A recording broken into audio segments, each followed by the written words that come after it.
Okay, good morning everybody. Welcome back to the shop. Today's going to be a possible strange day with running stuff inside and outside because we had some really big rain the past couple days, and there's a chance of rain later on today again. And the clouds, as you can see up above, they're moving by quite quickly.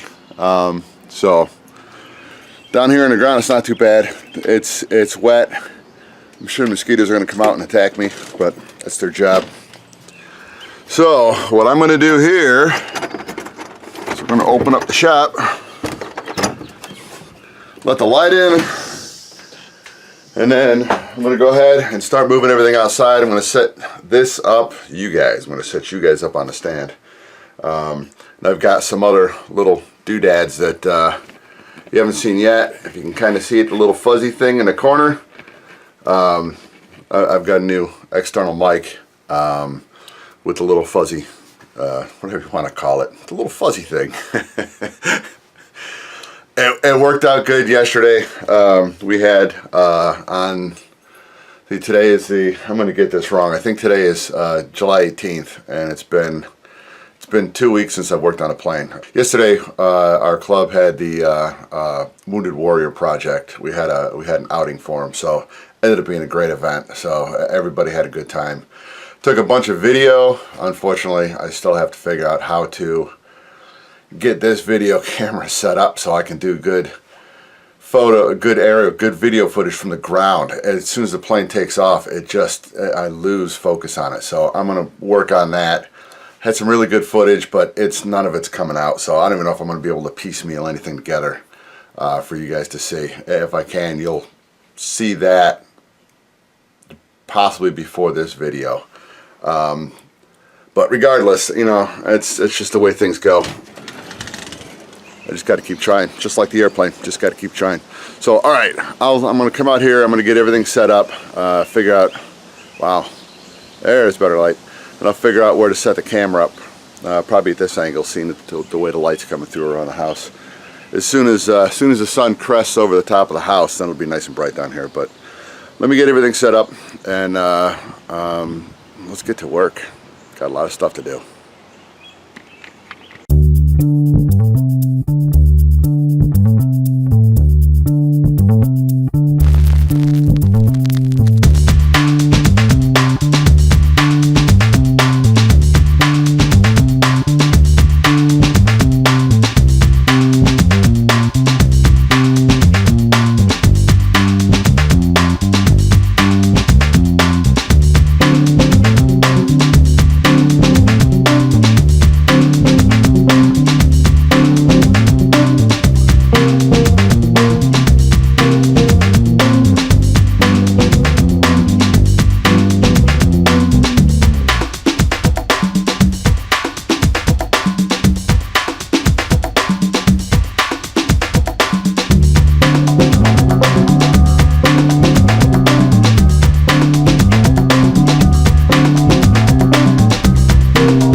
Alright, first things first, time to change the battery because we only got, this is an hour, but it's not good, it's going to burn down before an hour's up.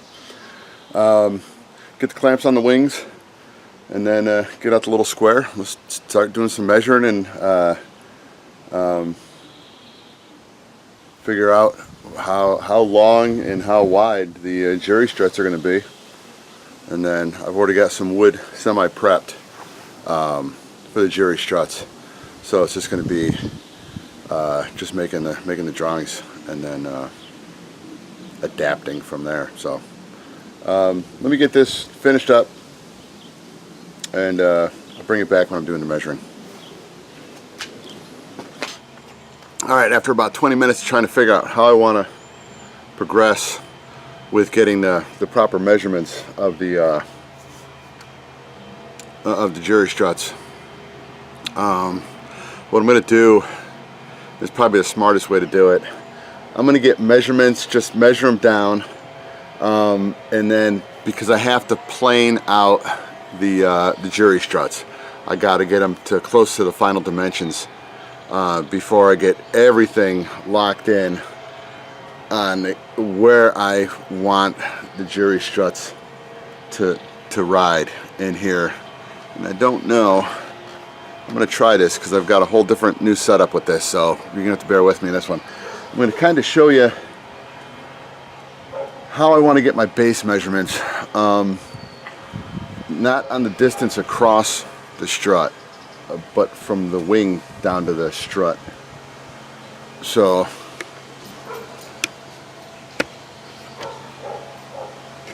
alright, and the noisy dog is left in the house.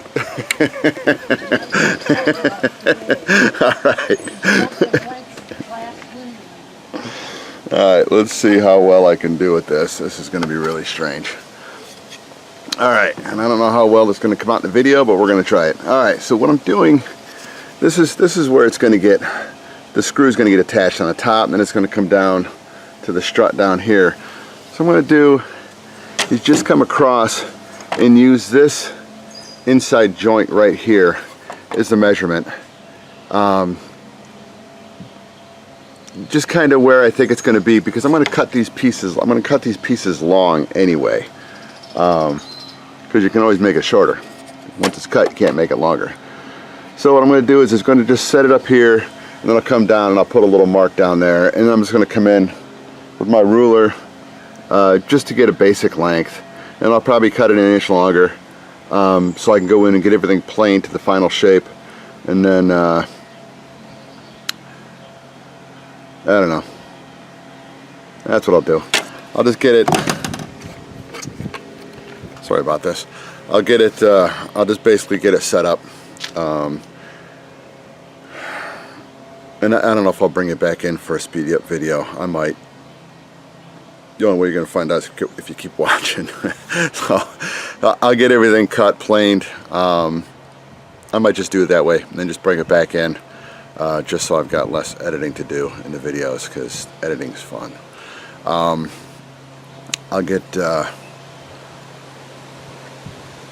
I'll bring it back in a couple seconds. Hang on.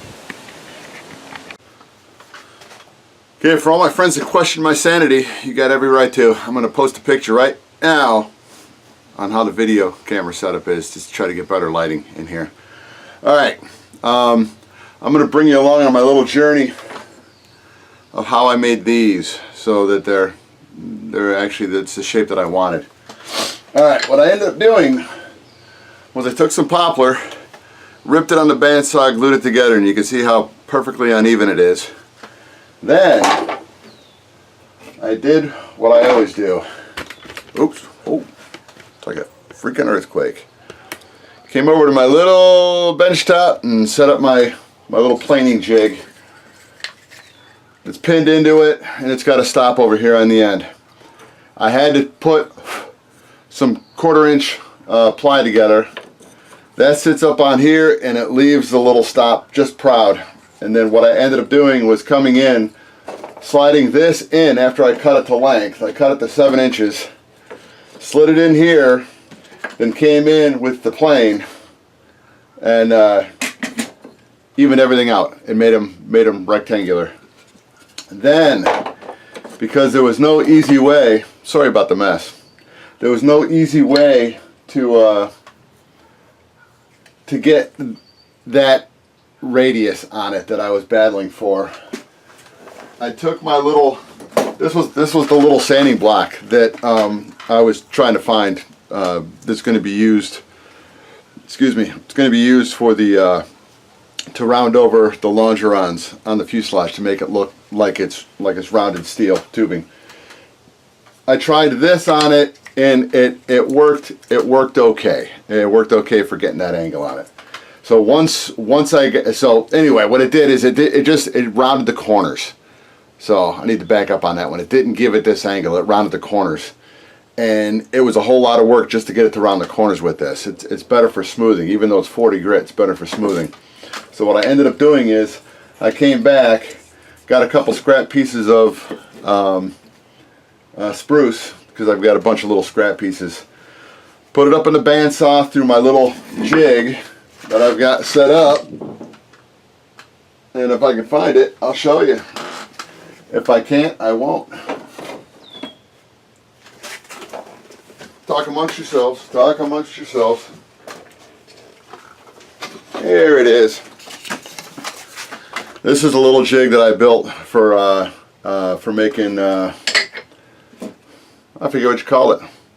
Let's call it triangular pieces. I normally use that to stiffen up corners. You put it on the inside, so that way it's kind of like putting a fillet or a fillet in with epoxy. They have a good strong glue joint. I mostly just use this for balsa. Anyway, I cut it through there, glued it on here. Then these are coming in, sitting at a 45-degree angle. Then I'm coming across with the little plane, and I'm shaving them off and start working on that rounded edge as I'm shaving it with the plane. Then once I get, because this is just going to be rounded off, it's got a little bit of work to do, but that's the quickest way to get through this, to start to get them oval shaped. Then I just sand them down. So that's what it's going to look like. Yes, it's a lot of time, but I want them to look, you know, relatively good. So anyway, I've got about probably 45 minutes into the project so far, so figure by the time I'm done, I've got about another half hour to go, and then we'll be back outside. Hold on tight. I've got it. Everything's all set up. The table's all set up, and this is the size that these need to be. And this one still has a little bit of a pencil mark. It's got oil on it, but it's also got a pencil mark, and the pencil mark is right up here. Just trying to see if you can see it. Anyway, you might be able to see it. It's just a little pencil mark on there. You probably can't. That's where they're going to be bent. That's where the 90-degree bend goes in, and then that's going to slide in, and I just have to drill a hole. And I don't know what size screw I'm going to use, but it doesn't need to be big, because with the jury struts, you're not holding the wing on. The only thing you're doing is you're holding the strut from flexing up and down. So that's all that it does. So it doesn't need to be something where the way you saw me build that, where I'm pointing at the plane outside, where you see I've got the quarter 20 bolts holding everything together, and then where it fastens on the side of the fuselage and up on the top, it's 632, but it's I don't expect that system to fail at all. So anyway, let me zoom you in, and I'll give you one real quick little annoyingly loud screeching sound of what it's like to cut this stuff. Because it's not a pleasant sound on your eardrums at all. What I'm doing is I'm just putting down, up on the top of here, I'm just putting just a couple little drops of CA, thick CA, hitting the piece of balsa with a shot of kicker. And I'll show you, as soon as I get going, why I'm using balsa underneath it. And it's got nothing to do with how the stuff cuts. It's got to do with support underneath it. So let me zoom you down.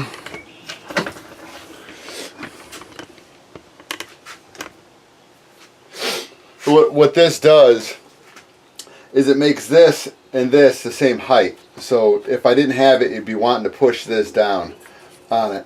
So when I've got everything set up with it's about, I don't know, 3/4 inch piece of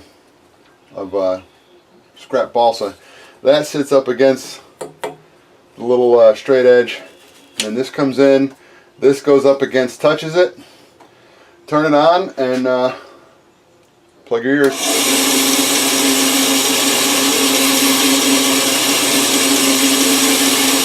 Let's get the oil.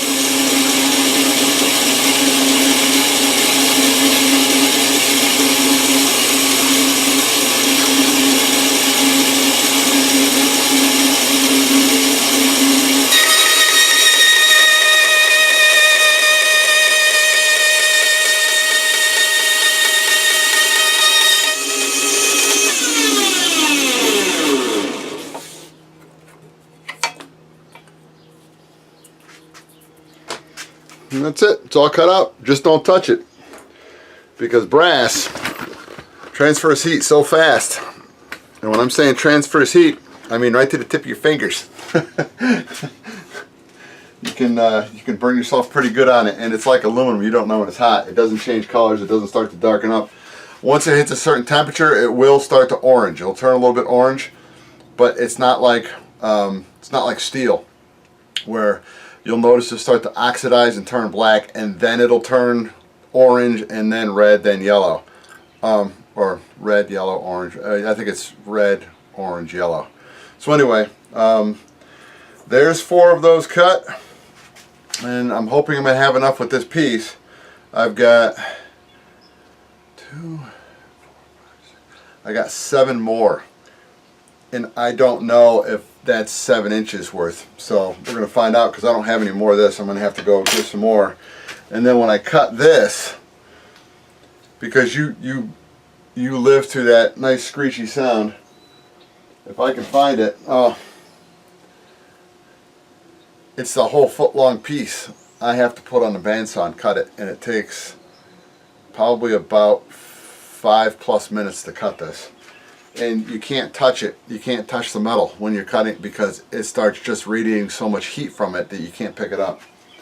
So that's why you have these standing by.